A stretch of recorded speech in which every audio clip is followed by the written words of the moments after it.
So if we look here, this is a garden, okay? So in the garden, you have plants, right? And you have plants because they produce fruit or vegetables or whatever. Let's say fruit. Okay. So if this is our garden, we have a plant. And when thinking about English and learning a language, a second language, these plants, these good things, are kind of like our ability to learn, right? The good things that help us to learn, our ability. And what happens when we practice our ability, like that plant, it produces fruit. It produces something good. It produces something that we can eat and is sweet, delicious, and nutritious. It really helps us.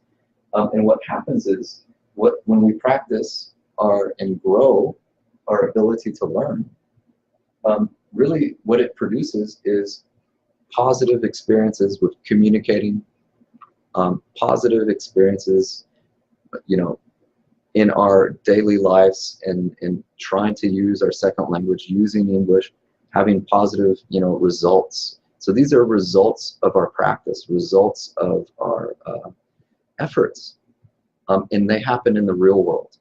Yeah, they can happen in a classroom too, because you can communicate well in a classroom too. But I'm talking about the results of when you realize, when you understand, wow, I know more than I did yesterday, or, oh wow, now I feel more comfortable. You see that you can have good experiences. These are kind of the results, and we need the results. If we have a method, if we practice a method of learning that does not produce these results, then if we don't eat, we starve. We need that food, or we go hungry, right? And eventually we try to stop, right? Now, what happens here is in a garden, the gardener wants to grow the plants, right? He or she wants to grow the plants. And to do that, he understands or she understands that, nature in the environment, they provide the things that the plant needs already. It will rain to give water. The sun will shine. But sometimes there's not a balance. Sometimes there's too much. There's too much rain. So the gardener has to protect the plant from too much rain. There's too much sun. The gardener has to protect the plant. And if there's not enough rain, for example, the gardener gives water to the plant. And so a gardener is trying to create a balance, right, for the plants or for the garden. Also, like a teacher, traditionally in the classic sense, a teacher really tries to create a balance in the student. And the essential definition that is very, very old for a teacher is someone who, informs, but also someone who sees the good habits, like plants, things that will produce good things. They see that the emotions and the habits of mind in the student, and the teacher encourages those things. At the same time, sees the things that are bad, like the bad habits, and the teacher slowly tries to take those away, right? Trying to take the bad habits and the bad emotions, go, no, that's not good. And at the same time, encourage or grow the positive habits. And that's a basic definition of a teacher. Also, I think is very important is for the teacher to help the student understand this for themselves. And sometimes, maybe we understand it and we say, yeah, I agree, I know. But we need encouragement. We need someone else. And teachers basically provide that support, that emotional support. Say, no, you're not alone. You're not crazy. This is difficult for everyone. Don't worry about it. Come on, let's go. And so that's a big part, I think, of this process. Now, we talked about the plant. That the problem is with every garden that there are weeds, right? Weeds are these nasty, wild, salvaje, like plants that come And they overnight, boom, there's a weed. Oh, the next day, boom, there's a weed. They appear like magic. And what they do is they kill the plants. They're aggressive, So the roots of the weed will come actually and go and kill the plants. So these weeds, they boom, boom, boom, boom, boom, if you're not careful. And then they destroy the plants.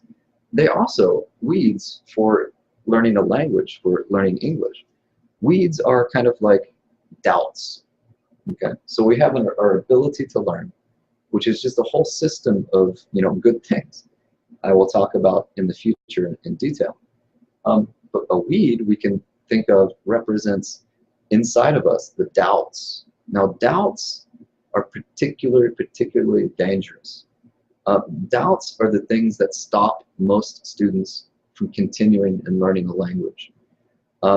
Sure, things in life can happen, but the majority of people that I saw stop, I understood that probably doubts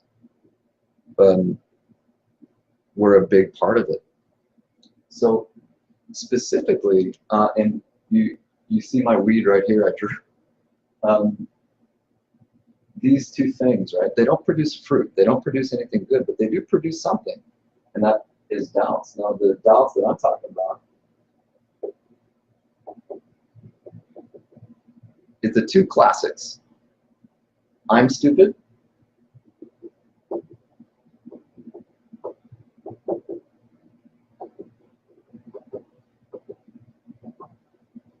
And English is stupid. Okay. So yeah, these are the most common ones. It's depends on the day, right? Like, oh, I can't do this. This is too difficult. I'm stupid. And then no, it's English. English is chaos. English is confusing. English is too complicated. And so you kind of do this. You blame yourself, and then you blame English. And you do this. You change it. You and so what happens is if you have a lot of doubts, this really kind of your ability to learn. And the more and more you kind of have this cycle of doubts, the more doubts, the stronger they are, and the more weeds in the garden. So these doubts, if they continue, they will produce more doubts. Or I should say the doubts get stronger, they get bigger, they get more powerful, and until they stop you. So really, it's your plants or your doubts. Your plants or your weeds. Okay? You need to decide. Now, don't worry, be happy, because there is a way to take out these weeds. A good gardener, what he does is take out the weeds. He grows the plants, or she grows the plants, and he or she takes out the weeds. So there is a way, and first we need to understand. We need to understand how it feels, of course, and I will talk in future videos about the feelings that we have in learning a language. But really, for now, what I need to talk about is the roots, the source. Where does it come from, these doubts? Well, in my next video, I will talk about the roots of the weed, because really, what this is coming from, what this comes from, that, okay, there's a problem, right? There is a problem, and I'm having a lot of difficulty learning English, so this is a big problem. So who is to blame for this problem? Why is this problem happening? And your answers usually are, well, it's me, or it's English the language. Because what's happening is this is coming from a false belief.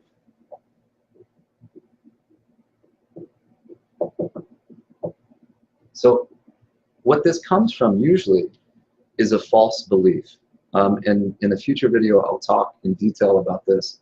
But basically, the false belief that everything is okay with how we teach English. Everything is okay with how we learn English. You know, language school in general, that system is perfect because everyone in the world does it. Everyone does it. It's how the world is. It's normal, right? And so we have this belief that the problem is not with how we teach and how we learn, or how the system, the structure of school is made.